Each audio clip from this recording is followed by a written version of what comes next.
నుంచి రేషన్ బియ్యం మాయం చేయడంలో వైసీపీ నేత మాజీ మంత్రి పేర్ని నాని కీలక పాత్ర పోషించారని, అంతిమ లబ్ధిదారు ఆయనేనని అడ్వకేట్ జనరల్ దమ్మాలపాటి శ్రీనివాస్ హైకోర్టుకు తెలిపారు.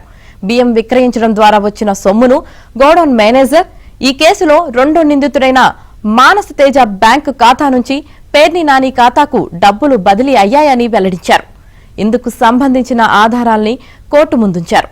గోడౌన్ నుంచి రేషన్ బియ్యం తరలింపులో పిటిషనర్ పాత్రపై ప్రాథమిక ఆధారాలు ఉన్నాయని, గోడౌన్ ఆయన సతీమణి పేరు మీద ఉన్నప్పటికీ అక్కడి కార్యకలాపాలన్నీ ఆయనే పర్యవేక్షించేవారని ఏజీ తెలిపారు. ఇందుకు సంబంధించి మేనేజర్ మానస తేజ వాంగ్మూలం ఇచ్చారని వెల్లడించారు.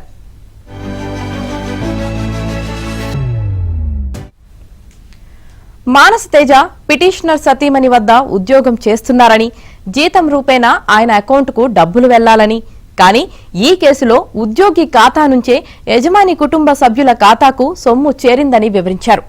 లావాదేవీలపై వాస్తవాల వెలికితీతకు పేర్ని నానిని కస్టడీలో విచారించాల్సిన అవసరముందన్నారు.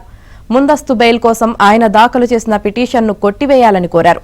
ఇరుపక్షాల వాదనలు ముగియడంతో తీర్పును రిజర్వ్ చేస్తున్నట్లు న్యాయమూర్తి జస్టిస్ కె శ్రీనివాసరెడ్డి ప్రకటించారు. అరెస్టు విషయంలో తొందరపాటు చర్యలు వద్దంటూ గతంలో ఇచ్చిన ఉత్తర్వులను పొడిగించారు.